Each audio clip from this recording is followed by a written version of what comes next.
So, you've been healing. You've been sitting with God, peeling back the layers, seeing the roots, and then comes the question, am I healed enough to date?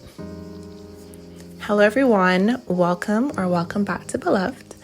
I am Cherise Rochelle, and if you have ever wondered if you are healed enough to date, then today's episode is for you, because healing doesn't mean perfection, but wholeness matters when it comes to who and how you love. So why is this question so important? Well, dating is one of the biggest mirrors that we have. It reflects everything: our wounds, our fears, our coping, our desires, our theology. And many of us were never taught to ask, am I whole enough to choose from a place of peace and not pain? Especially when you've grown up with father wounds. Absent, inconsistent, emotionally unavailable, critical, or abusive. You may enter into relationships still looking for a dad and not a partner. This is why discernment matters more than a checklist. So let's look at signs that you may still be dating from a wound.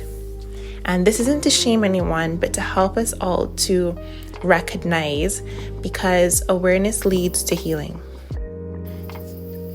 You may still be dating from a wound if you confuse intensity with intimacy, you fear abandonment more than you desire compatibility, you feel like you have to earn love by overgiving, overperforming, or suppressing yourself, you accept mistreatment because it feels familiar, you fall for potential, not patterns, you avoid relationships with emotionally available people because they feel boring or overwhelming. You find yourself trying to fix, heal, or rescue the person that you are dating. Wounds attract what feels familiar, not what feels healthy. That's why unhealed trauma often looks for validation and not partnership.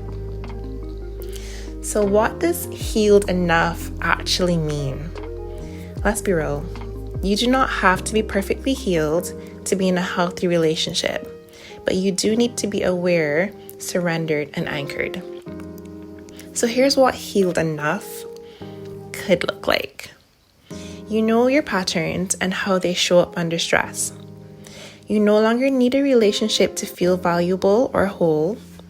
You can say no without shame and yes without fear.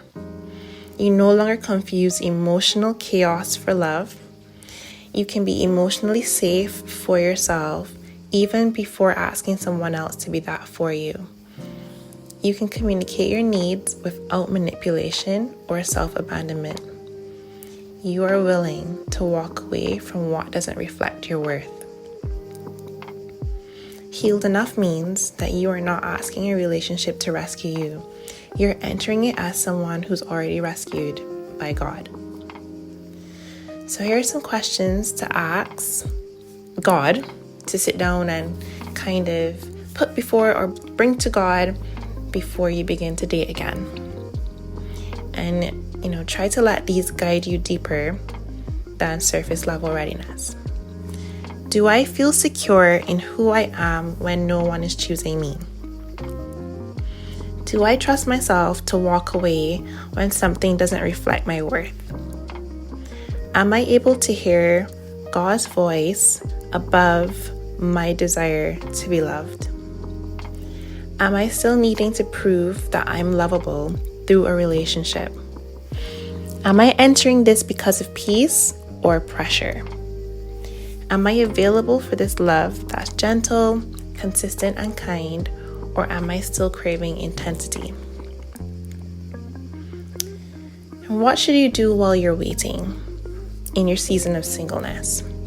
So, singleness, or the season of singleness, is not punishment, and I think many of us have heard that probably said before, that singleness is often viewed as a season of punishment, but it's actually a season of preparation, and perhaps you've heard that as well. And since it's a season of preparation, you need to use it wisely And here are some things that you can do in that season of preparation. Build your relationship with God until you trust His no's as much as you trust His yeses. Get anchored in your identity. Become the kind of person that you would want to be with. Someone rooted, emotionally safe, and deeply loving. Surround yourself with wise community and spiritual counsel. Let God father your heart where your earthly father could not. Today's affirmations are: I am already loved and I do not need to be chosen to be worthy. I will not date to escape myself. I will date when I can carry myself in love.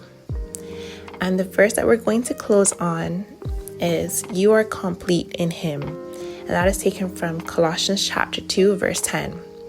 You do not have to seek wholeness in someone else. You are already whole in Christ, and that wholeness is the safest foundation for love.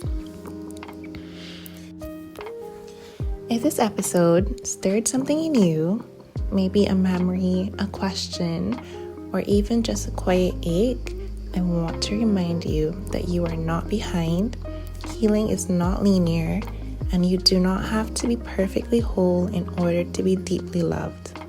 But you can date from a place of peace and not pain.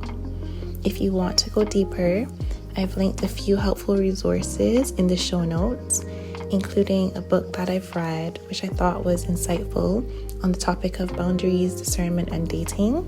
It's called Boundaries in Dating by Henry Cloud and John Towson.